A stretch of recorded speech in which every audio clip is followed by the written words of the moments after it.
Hello and welcome to Campus Docket, a Volt podcast about the legal challenges reshaping higher education.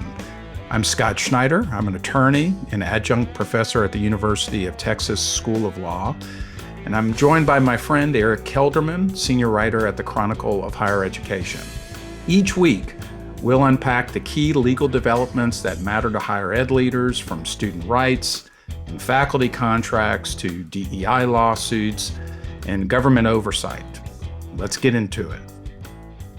Hey everyone, welcome to Campus Docket. I'm Eric Kelderman, a senior writer at the Chronicle of Higher Education. Scott Schneider, my esteemed real host here, and we're joined by Walter Kimbrough, currently the interim president at Talladega College in said Talladega, and also you've been president at two other institutions in your career, Dillard University and also Philander Smith. So welcome to Campus Docket. We're really pleased to have you here with us today. Thank you. No problem.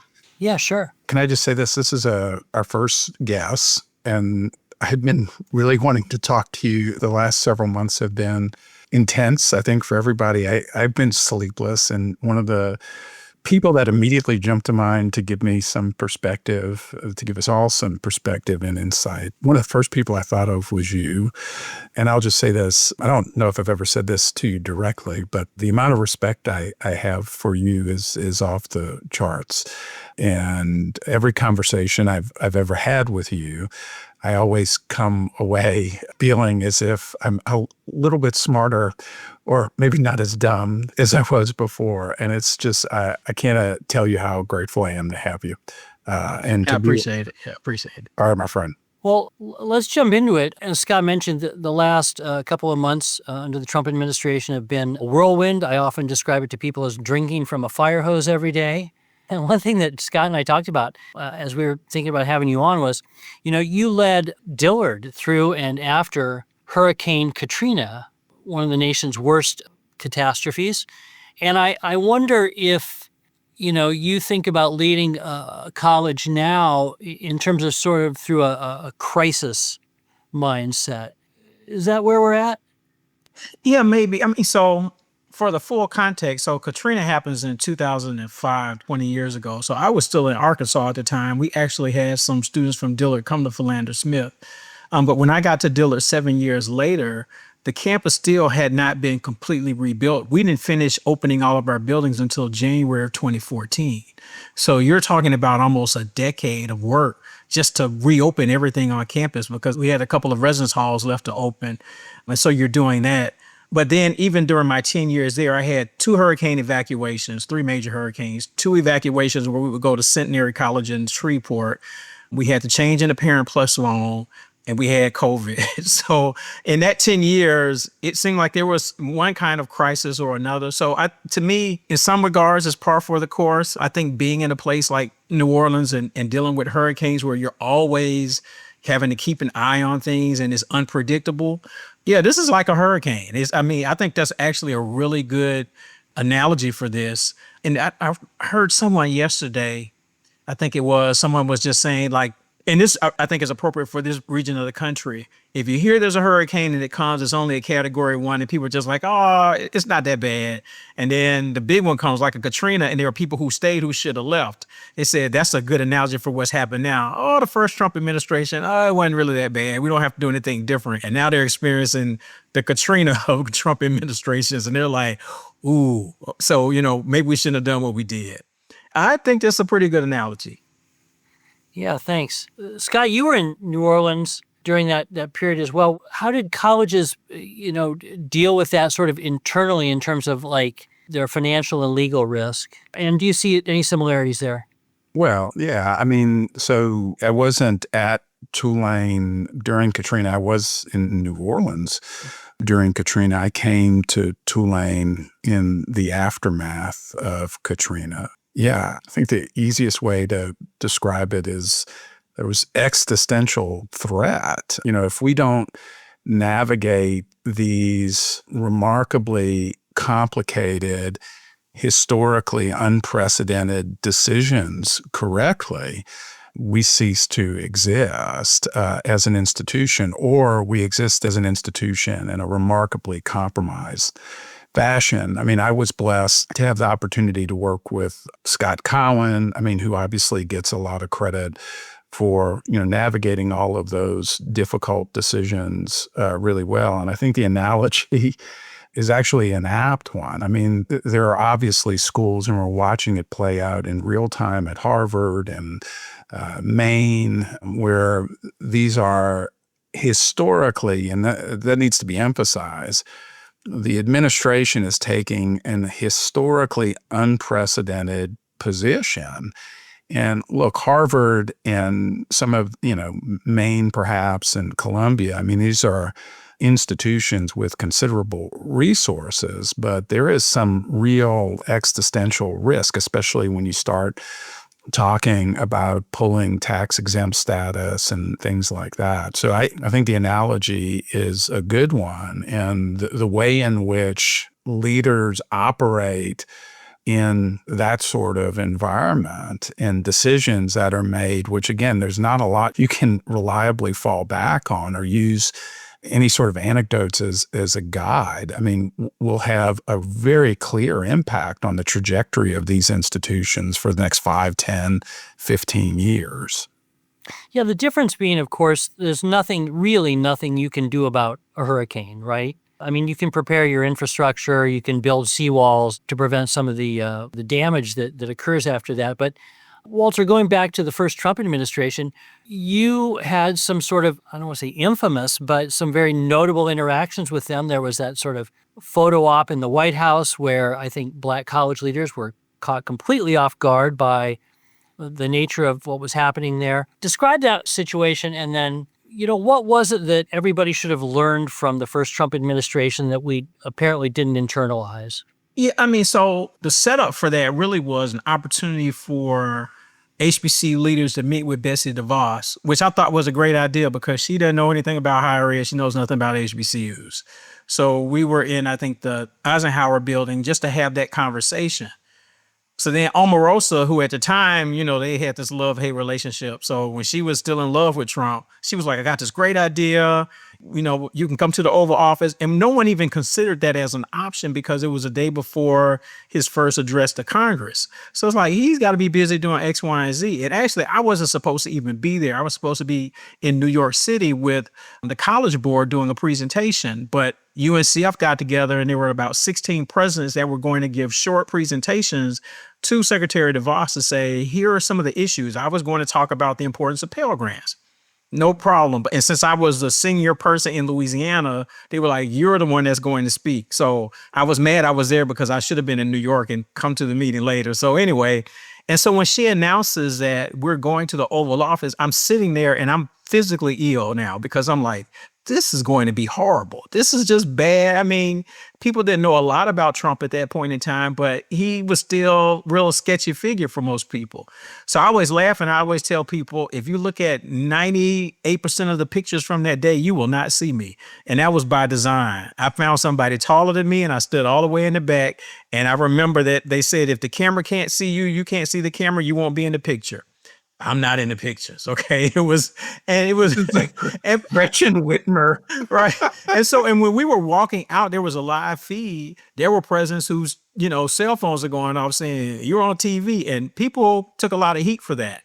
So it was rough. I mean, the thing that we probably knew but didn't know is that he does like those photo ops. He likes to feel good moments, which has been sort of interesting because I always tell people for Trump in his first term, if he talked about Black America, there were 4 things that he said consistently. He talked about low unemployment. He talked about criminal justice reform. He talked about opportunity zones. He talked about HBCUs. That was it. And whenever he's challenged, if you say he's a racist, whatever, he goes to his 4 talking points. He was very consistent. So HBCUs for him were a sign that I'm not this bad guy. Look at what I've done for HBCUs. Now, of course, he lied about how much he did. There were some good things that happened. And as I kept saying, under his administration, the Katrina loan that Dillard got along with Xavier and Suno and Tougaloo was forgiven. And he never took credit for that. I'm like, dude, this is what you actually really did. That was really good. But he didn't think it was big enough to talk about. But that was like, you get the credit. The Obama administration did not do it. You did it. But he just made up all these other things that he thought sounded better, and they were all lies. So that's, I mean, in terms of higher ed, he didn't really, to me, play much of a role in higher ed. This is something new. It's like I said, that was like a category 1 for higher ed. He mentioned some things, but now this is straight category 5 where he's coming at the, Harvard. I mean, the other analogy I like to use, which is, I like action shows and I like the CBS show SWAT, the remake of the original. And there have been several, episodes where you have some people come in, they take hostages. And in one of the episodes, there were these high ranking business leaders and they start shooting hostages. So they're like, we need to cut a deal. That's what he's doing. He's shooting hostages. It's like, okay, I'm going to shoot Columbia. I'm going to shoot the next one. And so you got people cutting deals. I mean, Scott mentioned just with the law firms. I'm like, y'all know the law. Why are you, Kirkland Ellis, why are you giving in and say we're going to do X number $100 million worth of pro bono work? It's like, this is illegal. But they were just like, we don't want to get shot. And so I was excited to see Harvard say, no, we're not. And if anybody should fight back, it's Harvard. You're the oldest, you're the wealthiest. And if you have the smartest people in the world, you guys need to win. Because if Harvard loses, it's bad for everybody. So, they need to take on the fight. Can I riff on that for a second? Because, one of the things I do a lot of work with different universities, some of which are well-resourced, some of which aren't. I mean, the vast majority of universities aren't. I mean, some of the smaller privates. And one of the questions I get over and over again, you see this in the media as well, is how do we approach this? Like, we think so much of what is being said we disagree with, and in some cases we think may be outrageous. What is the role of a university leader who has this fiduciary obligation to the institution first and foremost to respond? And let me just riff on that for a second. I mean, there's certainly the Harvard approach now. They've been targeted and they're going to fight back and certainly are well-resourced to do that. At this point, there doesn't seem to be much interest in going after more low-profile targets. Is the best leadership plan to avoid the whack-a-mole? Just keep quiet, don't say anything. And is that a good approach for all of higher education? Yeah, I don't know if it's a good approach, but that is the approach that people are taking. It's been very clear. There have been some advocacy groups that have told members in those advocacy groups that they represent, just keep your head down. Just stay out the way, which I understand that to a degree. I mean, and it's been hard for me because, I've had conversations with reporters on background, which is normally something I don't do, but I'm just trying to be a good team player. But at some point, if the line is really crossed, and once again, for HBCUs, that line hasn't been crossed. There was an 1890 scholarship for the land-grant HBCUs that was briefly paused, but there was a little pressure and the Trump administration gave those scholarships back. Now, he hasn't done the same for the Hispanic serving or Native American institutions that have the same scholarships. So we've had a little bit more of a favored status with that administration. And I think the plan really is I'm going after the elite institutions. So we really aren't on the radar yet, but there are just still signs. People are uncomfortable. And I think even within the HBCU space, there are people trying to figure out what is our move if he does come for us. So I think people are having that. But I think for right now, people are just saying if his attention is somewhere else, let him just do that for now. And we'll just go about our business. But we need to be prepared if he does something like, okay, I'm cutting Pell Grants or Title III programs, then the full force has to come out. So I think it's a wait and see approach. So I look at even personally over the last, so I left Dillard about 3 years ago. And so I've had different opportunities. Some I was like, oh, it's not a good fit. Others I looked at and be like, oh, this is a great fit.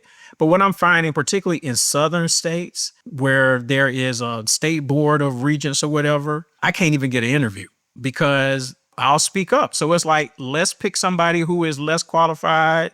People who haven't even been in higher ed are being selected. It's like, okay, wait, so I've done everything you need to do, but because I'm someone that'll speak up, and people are afraid. They're just like, we don't want somebody who might challenge the administration, even though I know they're lying and I call them on the lie. They don't want that. So they're just like, we're just going to get the person that's nondescript and we'll just go from there. So like I said, I'm seeing it firsthand that people are afraid to say, we'll take somebody who's really qualified and we'll go with someone who is not as qualified or not even qualified.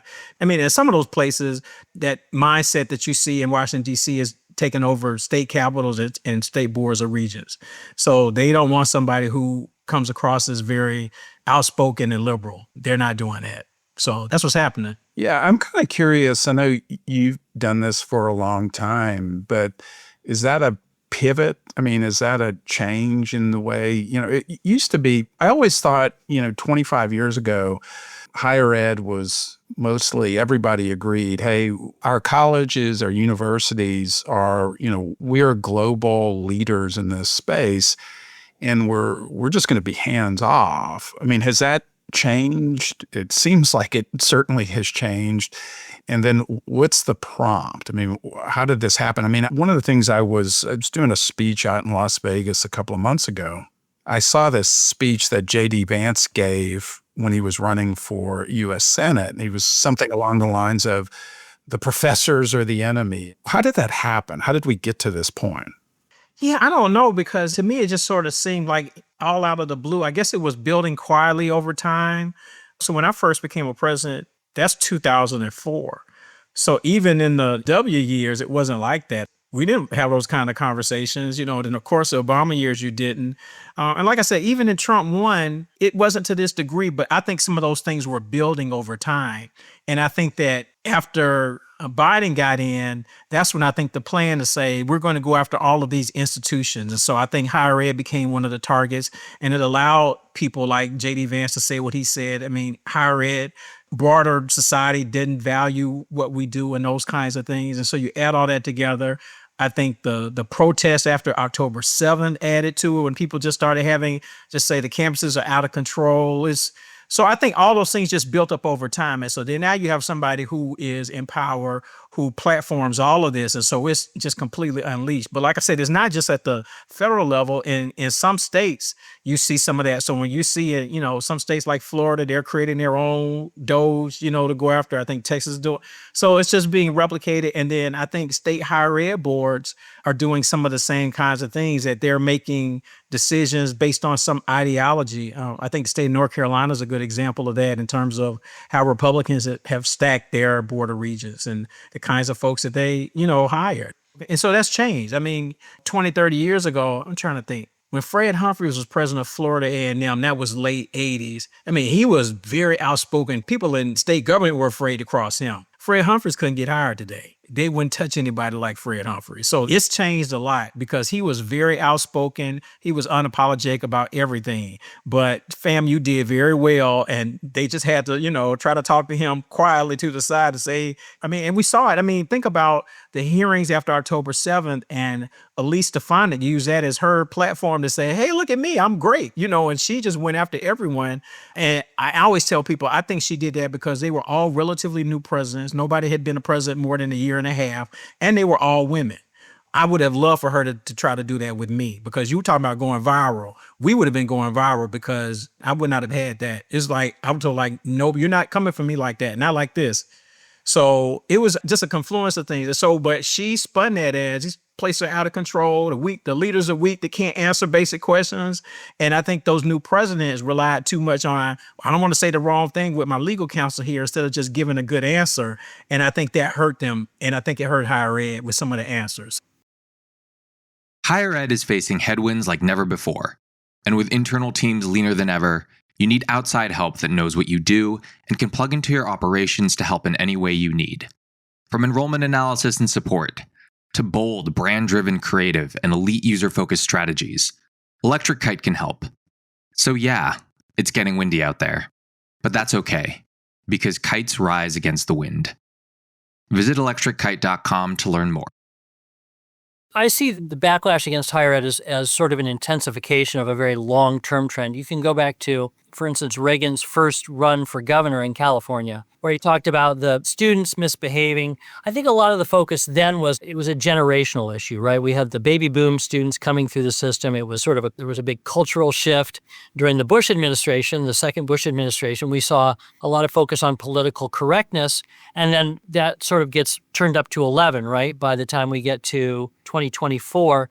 And I'll note that, this intensification has happened at the same time that we have seen a broad diversification of the student body, right? Women are now the majority of college students across the country and in most institutions.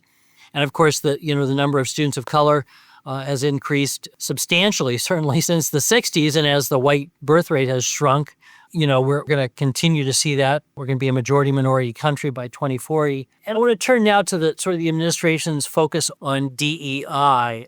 And going back to this, the changing student body, we have the Trump administration and Christopher Rufo and others sort of broadening the ruling that the Supreme Court made against Harvard and UNC in the admissions case, right? Ruling that you cannot use race in admissions anymore.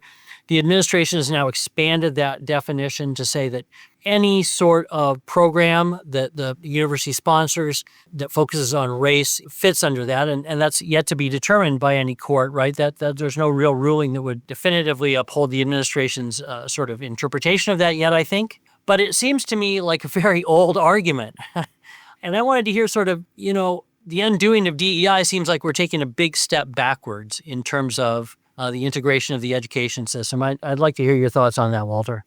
Yeah, that's always been a frustrating conversation for me because people just use this phrase DEI and they don't know what the hell they're talking about. It means whatever they want it to mean. It was CRT a couple years ago. They talked about that. It's always been something that's a boogeyman to say, the argument they're making is that people who are less qualified are only getting these positions because of race or gender. That's it. And that's the argument that they're making.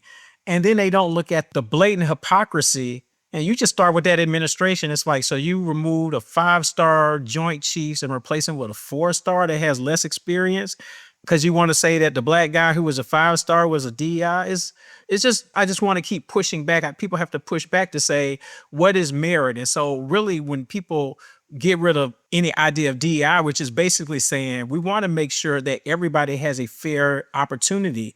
They don't want it to be a fair opportunity. It's like, merit is based on whatever they decide is merit. It's like, I don't want you to have any kind of outside accountability for what I decide is merit.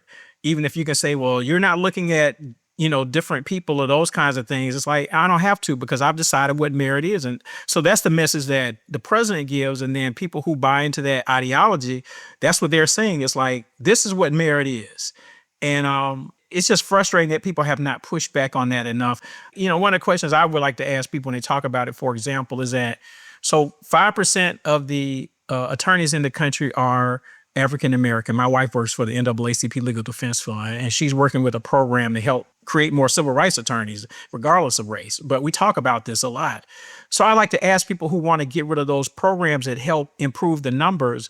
Just like, so are you saying that 5% is the maximum because you feel like Black people don't have the ability to become lawyers? Because that's what you're basically saying. It's like, we don't need to have any extra programs. You think they're being treated fairly and they don't have the ability. So this is their ceiling. And I think those questions need to be asked differently to get people to realize that what this is just to keep people out and just to have a certain people who they're comfortable with, that fits their definition of merit. So that's what we see all across the administration. That's what we're seeing, take the state of Florida, particularly for public institutions or higher education and how they made some of their hires in terms of presidents. It's like, we're not talking about merit. I mean, not for real. I mean, even when Ben Sass became president of the University of Florida, he'd been president of a little bitty school in Nebraska that nobody had ever heard of. That wasn't a merit hire. I mean, anybody who says it is just fooling themselves.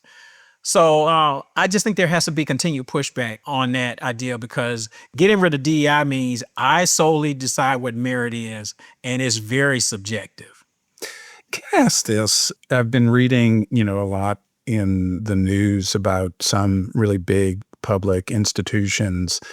And obviously, the University of Michigan figures prominently in that conversation. And so I'll be candid, and I don't know how accurate these numbers are, but when I saw the amount of money that was being put into diversity, equity, inclusion, and some of the infrastructure around that, I was surprised, shocked. Is there any sense that in some cases that maybe the pendulum swang too far? And, I know as a litigator, there's like training pieces that get brought up as evidence of, hey, you're really discriminating against other races here. And it's some of the training pieces, I'll just be honest, are hard to defend. Is there a sense that maybe some of the criticism of these programs may be well-founded?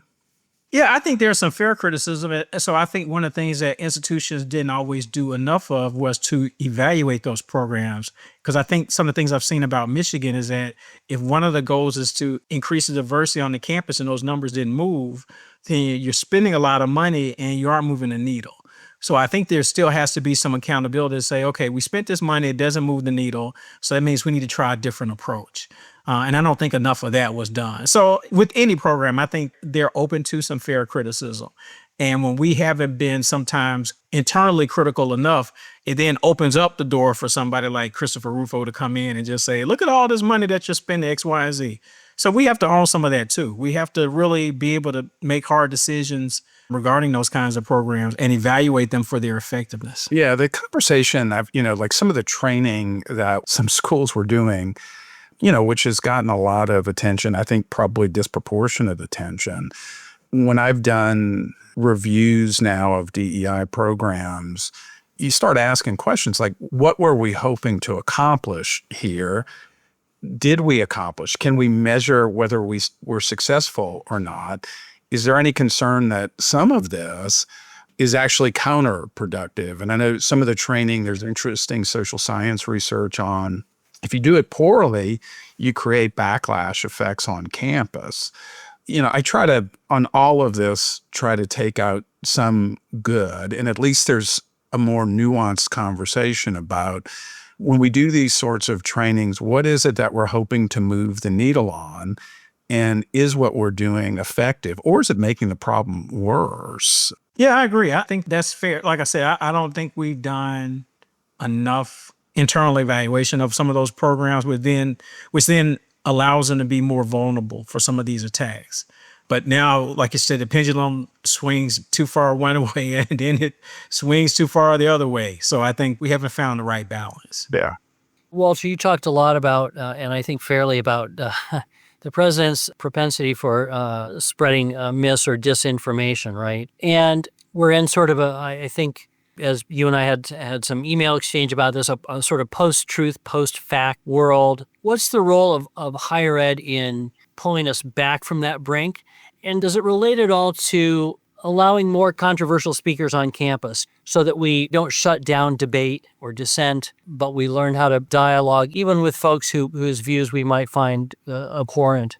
Yeah, so absolutely. I've always believed in that. Every place I've been, my first year at Philander Smith, well, I started in December. So going into my first full year, I wanted to have a lecture series. I was like, this is going to be a legitimate lecture series.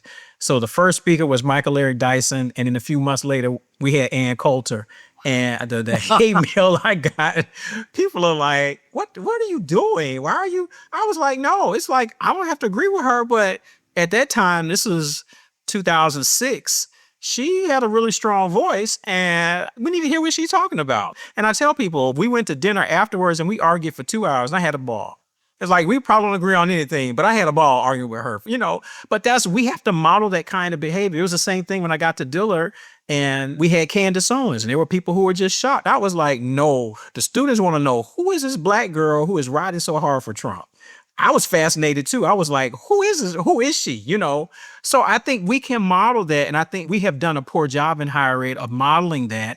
And so let people hear different, ideas and different opinions. So then you don't have to get into this post-fact world that we're in now. But I think the other part, which we're going to have to do now, is that we still have to unapologetically call out just the lies. And I don't know. I mean, like I said, Trump lies so effortless now. It's just everything. And then I was watching the cabinet meeting recently, and you have the attorney general basically saying like, this is like the biggest election win ever. And I'm like, Ronald Reagan is like in the grave rolling over somewhere. Just like, wait a minute, y'all forgot about what I did to Carter. I mean, it's like, this is crazy. It's crazy stuff. But these are people at the highest levels of the government who just basically just lie. And it's like people just go on about the day. And I don't know what the appropriate response is. I mean, I wish the media would just throw their cameras at them or something. I don't know. I don't know what the answer is.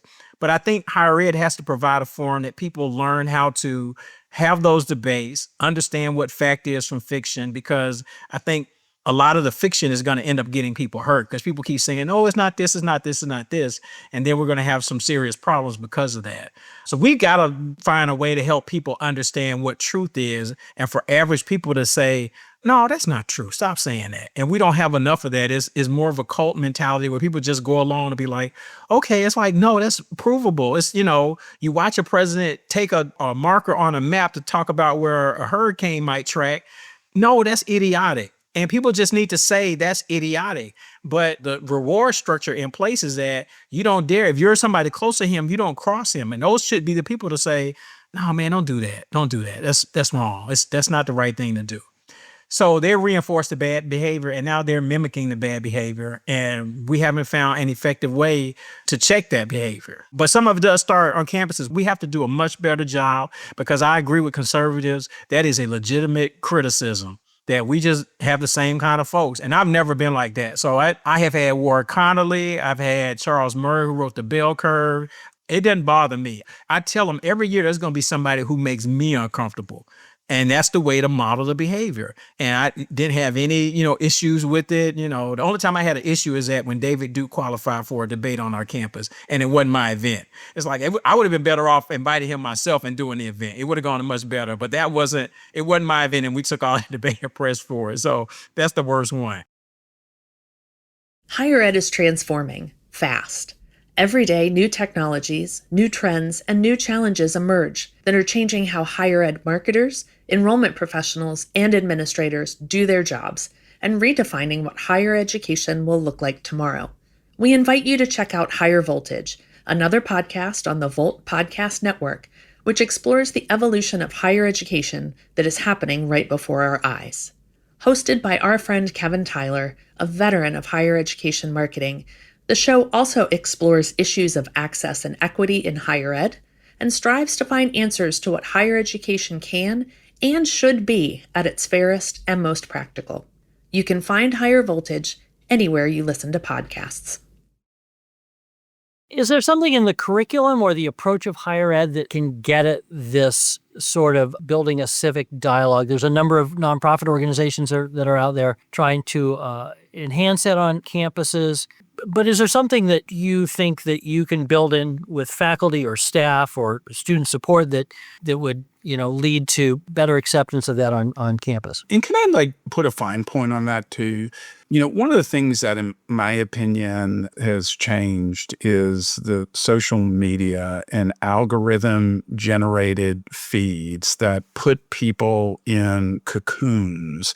And it just feels like higher ed is uniquely situated to basically burst that cocoon and force people to deal with different sets of arguments and different diverse opinions. Am I way off there? I mean, it just feels like social media and technology has created, to a large extent, this sort of world that is post-truth. I mean, that dissenting views don't break through, and that fundamentally higher ed has to be about that. Right. No, I think it has to be on our agenda when we talk about it with our faculty and staff. It's both in and out of class opportunities to expose students to different views and force them to think, differently about certain issues or something they might fundamentally disagree with. At Dillard, I taught a class that looked at hip hop, sex, gender, and ethical behavior. So it was a good ethics class, but one of the assignments was we took hip hop artists who had notorious court cases, and students had to do a 5-minute presentation arguing why the lyrics should be used against them and why they shouldn't. And so it was always tough for someone who was like, I don't agree with this person at all, but they had to argue for something that they didn't believe in. But that's how you stress them to do that. That was very important. And several of those students actually went on to law school. One of them is about to finish at Harvard. And her first day of class, she texted me because they were talking about an ethical theory that we talked about in our class. So she was really excited to say, I know what this is. She's intimidated. I'm at Little Dillard now. I'm at Harvard, and they're talking about something we talked about in this class. So I think we have to be creative about how we do that. And so for me, that was a creative way to say, how do I, with an ethics class, it really is easy to be able to do that. But then how do I push them even more? And I think in a lot of our classes, we can do that. But I think sometimes we get comfortable, and faculty have been teaching the same way. And I think we discount what's happening with social media and how it does sort of isolate people. So they just see things and hear things that reinforce their beliefs, and they don't look at other things or have people in their feeds that they don't agree with. I think that's important to be able to do. Is that really like the conservative critique of higher ed has, I think, become that no, higher ed is its own little liberal cocoon. Yeah. And I work with a lot of different schools. And my general sense is, yeah, it probably skews a little more left than the communities they're based in. But I haven't had the sense. And what happens is that argument gets made. There isn't a pushback. And then higher ed gets positioned as a player in the culture war that we need to go after. And that's what seems to be happening. And I think there's a pretty compelling argument at most institutions that, yes, we certainly have people on the left, but we offer a broad range of views on a variety of topics. And we've done a really bad job as an industry, it sounds like, of, I hate to use that word, but of selling that. You know, when you bring on an Ann Coulter or Charles Murray, I mean, you've got a compelling counter argument to all of that. Yeah. I've been on several task forces that look at free speech on campus. I've just always believed in it. And it goes back to my days working at Emory in Greek life when the students wanted to bring Khalid Muhammad in the institution, shut it down. And I mean, back then, this is 94. He was public enemy number one. You had a unanimous Senate condemnation of him, and the House voted like 80% in terms of a censure resolution. So, you know, the institution shut it down and we had protests on campus. And I was just like, yeah, I understand the institution's point, but we should be big enough as Emory to allow this event to happen. So I've always been open, and I wanted to model that, which, like I said, is giving me some opportunities to speak on some things that others can, because it's like, no, I live this. I'm not just saying this. It's like something that I believe, and I have believed my entire presidency that we're going to do those kinds of things. So I think you're right. And what you've seen is that some states, like in Louisiana, they pass certain laws to try to force people to have much more balance. So those are just some of the public things that we could do that I think would help change the impression of what we do. But there have been so many unforced errors. I think a couple of years ago, Wichita State was going to have Ivanka Trump, and then they canceled it, like for commencement. No, let her speak. That was like, you invited her, let her speak. I mean, she, you know, it probably could have been an interesting insight into what she's thinking being a part of that family. But I think we just have too many unforced errors, those kinds of things. So I agree. We should do more of that, but people are afraid. And then the other challenge is, now you have people who won't even let the people speak. So you got the heckler's veto. There was somebody in the first Trump administration was at Georgetown Law. And it was like the law students are shouting him down. I was like, oh man, come on, y'all. This is bad look. This is a bad look. Let the man speak. I mean, y'all the law students, ask him really hard questions, but just don't disrupt everything. And so we've gotten into that, which I think then, once again, paints this narrative that we're just these little liberal hotbeds and we won't even allow the conservative people to speak on campus. We're shouting them down. That's a bad look for us too. So we've got to be able to develop a community that allows dissenting voices to be heard and learn how to ask hard questions versus just like, we don't want you to speak on our campus. Well, there are people on that campus that want that person to speak too. Yeah, and that it's consistently applied. I think some of the criticism of higher ed post October 7th, I mean, rings true to an extent. I look at, for instance, Harvard, and if you looked at, for instance, the FIRE First Amendment score that Harvard had, which I don't know how that is calculated. Yeah. The Foundation for Individual Rights and Education. Yeah. Yeah, but they, didn't value free speech, and now they're clearly trying to pivot back to that in their defense here. But if I were to be the advocate for the other side, I mean, post-October 7th, we were navigating these issues and have been navigating these issues for 20, 30 years at this point on college campuses. There was this sense of, wow, anything goes. And if the message was different or the messenger would have been different, Harvard would have shut this down. Whether that's true or not, I don't know. But what we need to get back to, and you're saying it, is kind of the approach you've always had, which is, I don't care how offensive these people are, how outrageous, controversial. And by the way, I'm getting bored with controversial speakers at this point. I just like people that are smart and insightful at this point. which we've lost touch with. But regardless of what that is, we're bursting the cocoon. We're going to allow these people to speak and we're going to engage with them. And yeah, I think the criticism post October 7th was that when it came to certain groups, institutions were much more willing to crack down and stop speech. And you referenced something in the 90s with Emory as an example of that. And now all of a sudden we've pivoted to free speech is super important. And whether that's a fair characterization or not, it's certainly a characterization that has gained some currency. And certainly you saw it in the congressional hearings, and you can see it on Twitter and a variety of different places.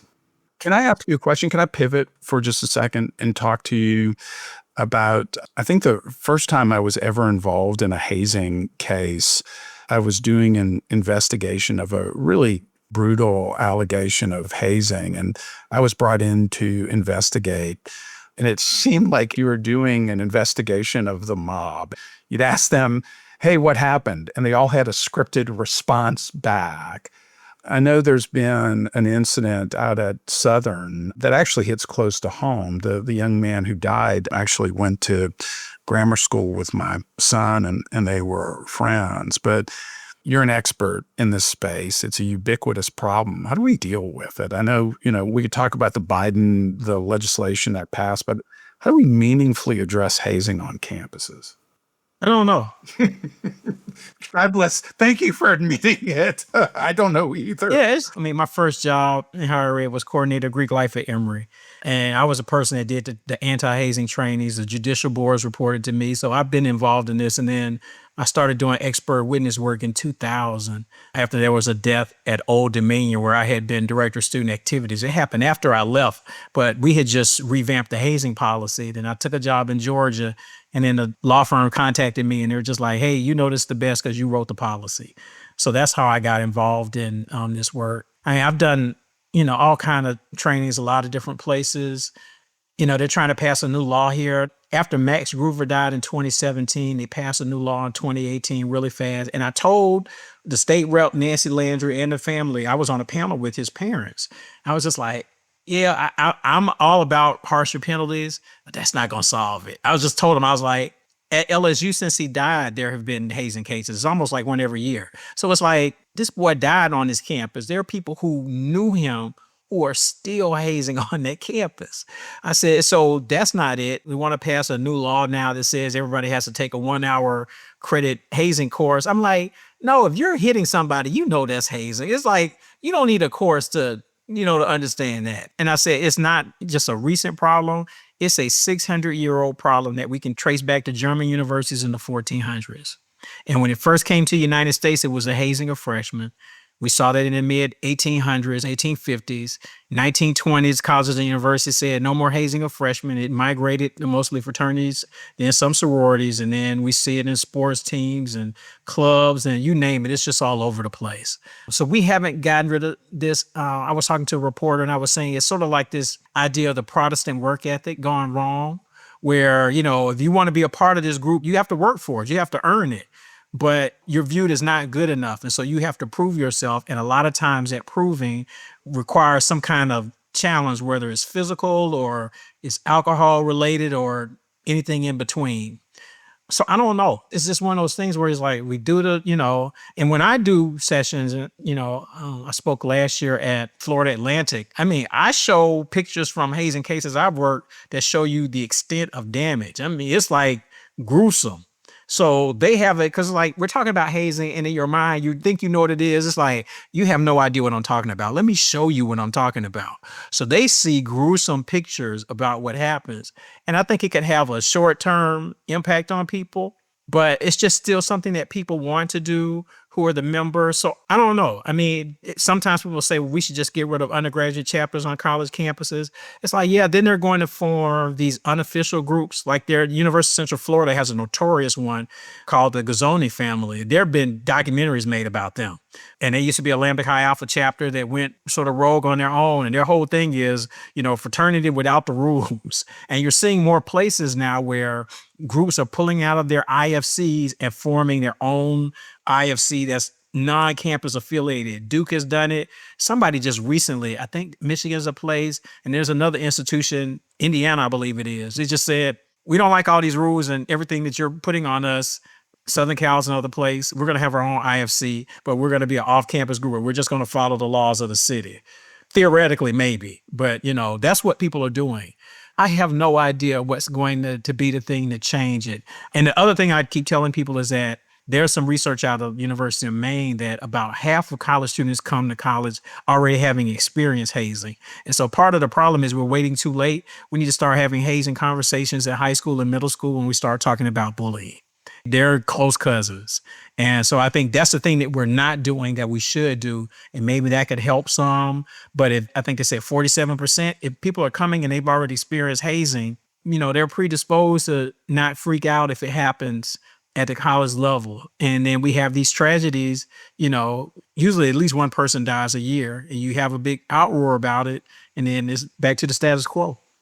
Yeah, it seems like the uproar is almost always, despite even a lot of the best efforts at a lot of these schools, it's remarkable to me the amount of resources that get dedicated to this space, that it's somehow the school dropped the ball. And maybe in some cases that's true. But to your point, I mean, when something is deeply baked into the culture, this is not something the Clery Act is going to change. It's not something a one-off training program is going to change.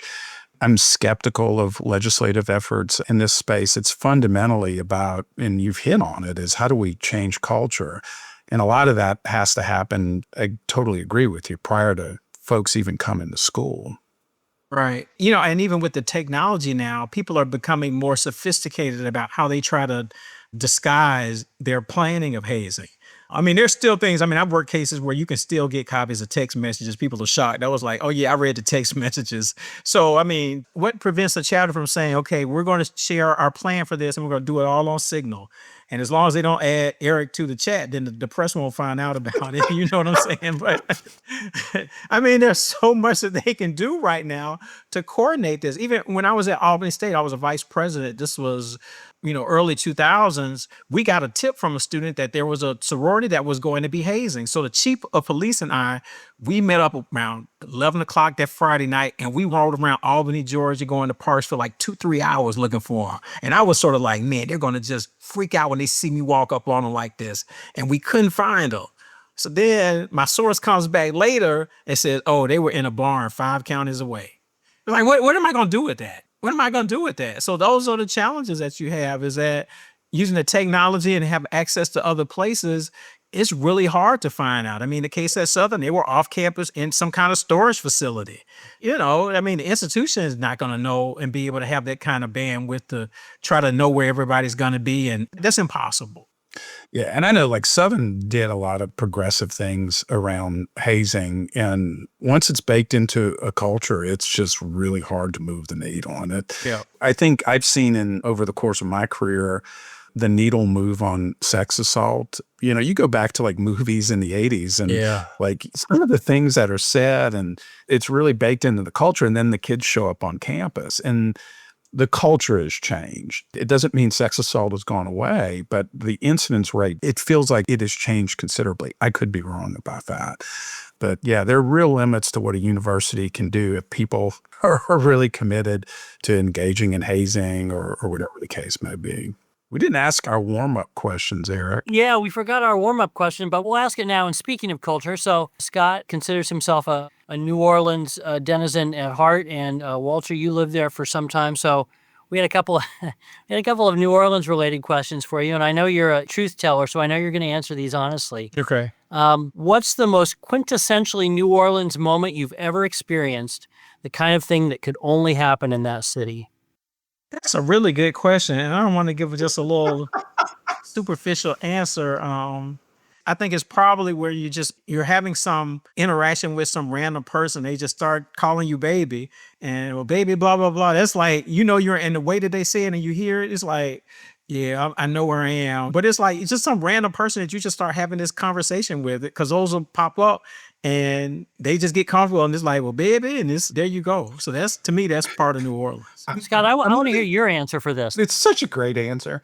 So I'm in Austin now, but the last case I tried, it was like a 2-week trial, and we're staying at a hotel. And Walter, I swear to God, man, and I'm like originally from Kenner, all right? So the guy every day as we were leaving the hotel, same thing, man. Y'all look good. Get it, baby. And I'm just like, it feels good Yep. to be home, man.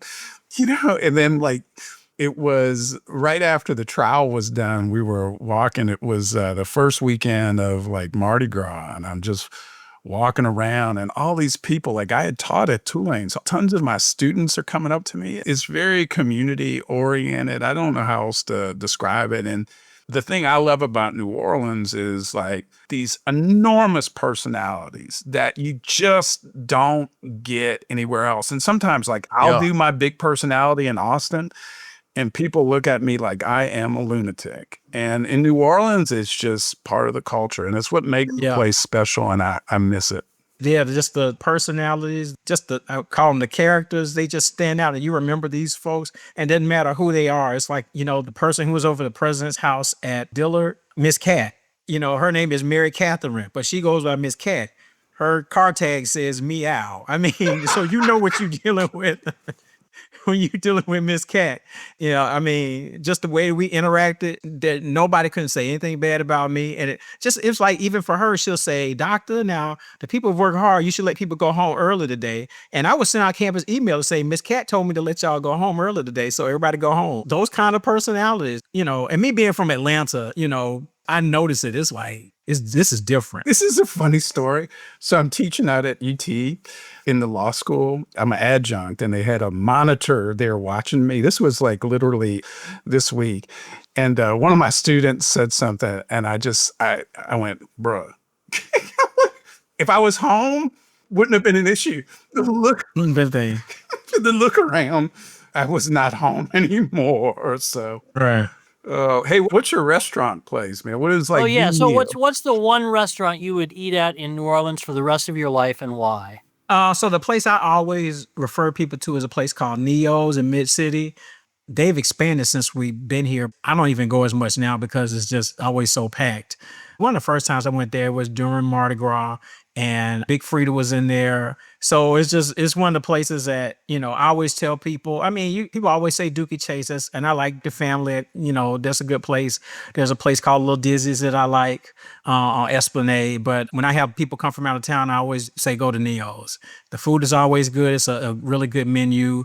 Yeah, that's my spot I always recommend. Scott? Katie's is mine, which is real close to.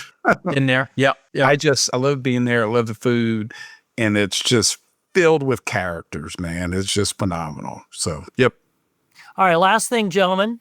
Scott and I have decided the way we like to end all our episodes is we're going to talk about one thing that we're looking forward to in the next week or so. So, Walter, what are you looking forward to? In the next week, so Talladega will have 2 finalists on campus to be the permanent president.